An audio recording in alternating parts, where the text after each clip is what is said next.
Hello everyone, welcome back to my channel. This is Bhanu Bhuvi Vlogs.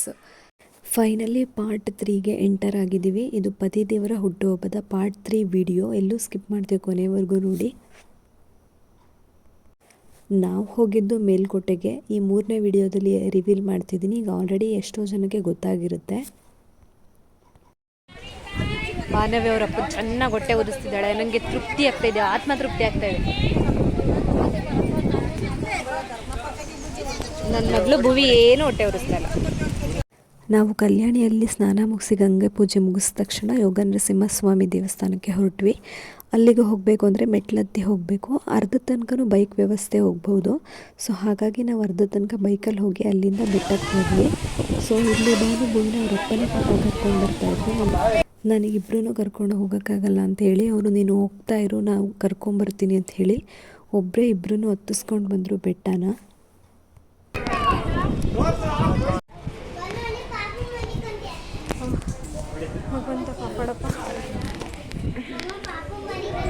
ದೇವಸ್ಥಾನದ ಒಳಗಡೆ ತುಂಬ ಕೂಲಾಗಿದೆ. ಅರ್ಚನೆಗೆ ticket ತೊಗೊಂಡಿದ್ವಿ, ಅರ್ಚನೆ ಮಾಡಿಸ್ಬೇಕು ಯೋಗ ನರಸಿಂಹಸ್ವಾಮಿ ದೇವಸ್ಥಾನದಲ್ಲಿ. ಅವ್ರ ಪಾಪಂಗೆ ಹೂ ಮಾಡಿಸ್ತಾ ಇದ್ದಾಳೆ. ಅಯ್ಯೋ,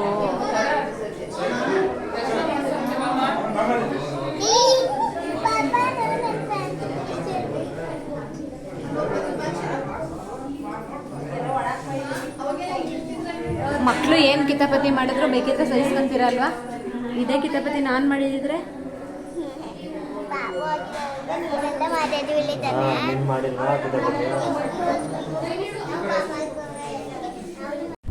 ಎಷ್ಟು ಗಾಳಿದೆ ಅಂದರೆ ಫೋನೇ ಹಾರ್ಕೊಂಡು ಹೋಗುತ್ತೆ. ಇಲ್ಲಿಂದ ನೋಡಿ, ಮೇಲ್ಗಡೆಯಿಂದ ವ್ಯೂ ಎಷ್ಟು ಚೆನ್ನಾಗಿದೆ ಇಲ್ಲಿಂದ.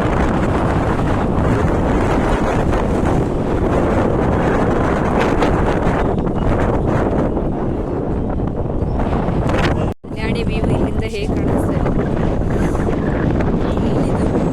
ಗೋಪುರ ಕಾಣಿಸ್ತಾ ಇದೆಯಾ?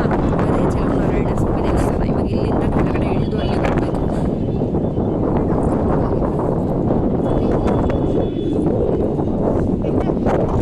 ಇಲ್ಲಿ 101 ಕೊಳ ಇದೆ ಅಂತ ಹೇಳ್ತಾರೆ. ಅದೆಷ್ಟು ಇದು ಅಂತ ಗೊತ್ತಿಲ್ಲ. ಅಲ್ಲಿ ಇದೆ ಧನುಷ್ಕೋಟಿ, ಇಲ್ಲಿರೋದು ಇದು ಧನುಷ್ಕೋಟಿ. ಹಾಗೆ ಅಲ್ಲೊಂದು ಮೂವೀಸ್ ಎಲ್ಲ ಮಾಡ್ತಾರಲ್ಲ, ಅದು ಇಲ್ಲೇ ಕಾಣಿಸ್ತಾರೆ. ಈಗ ಎಲ್ಲರೂ ಆಲ್ರೆಡಿ ಇದೆಲ್ಲ ನೋಡಿದ್ದೀವಿ ಮತ್ತೆ ಇವತ್ತು ಹೋಗಲ್ಲ. ಜಸ್ಟ್ ದೇವಸ್ಥಾನ ಪೂಜೆ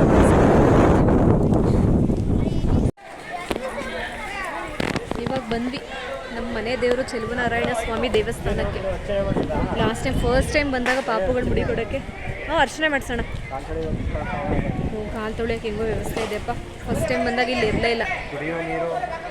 ಇಲ್ಲಿ ತುಂಬಾ ಕ್ಯೂ ಇತ್ತು. ನಾವು ಧರ್ಮದರ್ಶನದಲ್ಲೇ ಲೈನಲ್ಲಿ ಗರ್ಭಗುಡಿ ಹತ್ರ ಬಂದ್ವಿ. ತುಂಬ ರಶ್ ಇದೆ. ಇವಳೊಬ್ಳು ಅವರಪ್ಪನ ಎತ್ಕೊಂತ ಹಿಂಸೆ ಕೊಡ್ತಾ ಇದ್ದಾಳೆ. ನನ್ನ ಮಗಳು ಭುವಿ ಎಷ್ಟು ಜಾಣ ಅಂದರೆ, ಭುವಿ ಮುಖ ತೋರಿಸಪ್ಪ. ಅವಳು ನೋಡಿ ಎತ್ಕೊಂತಾನೆ ಇದ್ದಾಳೆ ರಶಲ್ಲಿ. ನೀನೇ ಅನ್ಕೋಬೇಕು ನಿನಗೆ. ಇದೇ ನಮ್ಮ ಮನೆ ದೇವರು ಚೆಲುವನಾರಾಯಣ ಸ್ವಾಮಿ ದೇವಸ್ಥಾನ ಮೇಲ್ಕೋಟೆಯಲ್ಲಿರೋದು. ಸೊ ಪೂಜೆ ಎಲ್ಲ ಮುಗಿಸಿ ಹೊರಗಡೆ ಬಂದ್ವಿ. ರಶ್ ಇತ್ತು ಕೂಡ ಅಲ್ಲಿ. ದೇವ್ರ ದರ್ಶನ ಎಲ್ಲ ಮುಗಿದಿದೆ. ಇವರು ರಾಡುಗೋಸ್ಕರ ವೇಟ್ ಮಾಡ್ತಾ ಇದ್ದಾರೆ.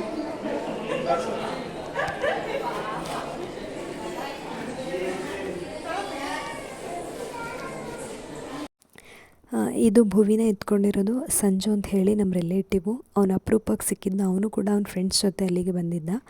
ಸೊ ಭಾನು ನನ್ನನ್ನು ಎತ್ಕೊಂಡಿಲ್ಲ ಅಂತ ಮುನ್ಸ್ಕೊಂಡು ಕೂತಿದ್ಲು. ಅದಾದಮೇಲೆ ಅವ್ರ ಅಪ್ಪ ಬಂದು ಅವಳನ್ನು ಕೂಡ ಎತ್ಕೊಂಡ್ರು. ಅದಾದಮೇಲೆ ನಮ್ಮ ಪಾಡಿಗೆ ನಾವು ಅವ್ರ ಪಾಡಿಗೆ ಅವರು ಹೊರಟರು ಅಲ್ಲಿಂದ.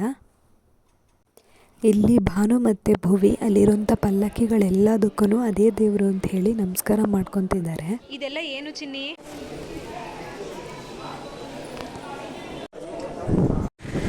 ಉಲ್ಟಾ ತೋರಿಸ್ತಿದ್ಯಾ? ಎಲ್ಲಿಗೆ ಬಂದರೂ ಏನಾದರೂ ಒಂದು ಹಠ ಮಾಡಿ ತಗೋಬೇಕು ಅಲ್ವಾ ಚಿನ್ನಿ? ಇಷ್ಟೋ ತನಕ ನೀವೇನು ತಗೊಳಲ್ಲ, ಎಲ್ಲ ಬೈದಿದೆ. ಇದು ತಗೊಟ್ಮೇಲೆ ನೀವು ಒಳ್ಳೆ ಅಪ್ಪ ಅಮ್ಮ.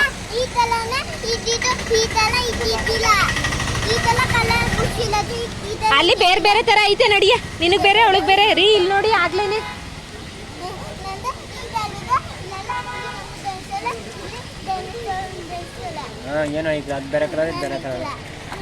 ನಿನ್ನ ಹತ್ರ ಡೈನೋಸರ್ ಇಲ್ಲ, ಅವಳ ಹತ್ರ ಡೈನೋಸರ್ ಐತೆ ಅಷ್ಟೇ. ಬೆಳಗ್ಗೆ ಬರ್ಬೇಕಾದ್ರೆ ಹಾಕಿದ ದೊಡ್ಡ ಹಾರ ಹೋಗಿ ದಾರ ಆಗಿದೆ.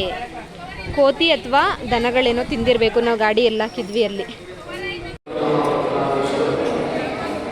ಅದನ್ನು ತಗೊಬಿಟ್ಟಿದ್ದೀನಿ ಅಂತ ಬರೀ ಅದ್ರ ಮೇಲೆ ಇದೆ ಗಂಡು. ಇವಾಗ ಮುಂಚೆ ಎಲ್ಲ ಇಲ್ಲಿ ಊಟದ ವ್ಯವಸ್ಥೆ ಎಲ್ಲ ಇರಲಿಲ್ಲ. ಇವಾಗ ಒಂದು 3 ಮಂತ್ಸಿಂದ ಇಲ್ಲಿ ಸ್ಟಾರ್ಟ್ ಮಾಡಿದಾರಂತೆ.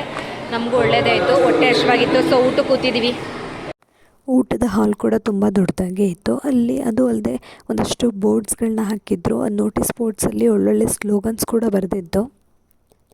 ಅಂತೂ ಇಂತೂ ಒಳ್ಳೆ ಊಟನ ಮುಗಿಸಿ ಅಲ್ಲಿಂದ ಹೊರಡೋ ಅಷ್ಟರಲ್ಲಿ ಮಳೆ ಶುರುವಾಗ್ಬಿಡ್ತು. ಸೊ ಹಾಗಾಗಿ ಮತ್ತೆ ಅದೇ ಭವನದೊಳಗಡೆ ನಿಂತ್ಕೊಂಡು ಮಳೆನೂ ನಿಂತೋದ್ಮೇಲೆ ಮತ್ತೆ ಅಲ್ಲಿಂದ ಹೊರಟ್ವಿ.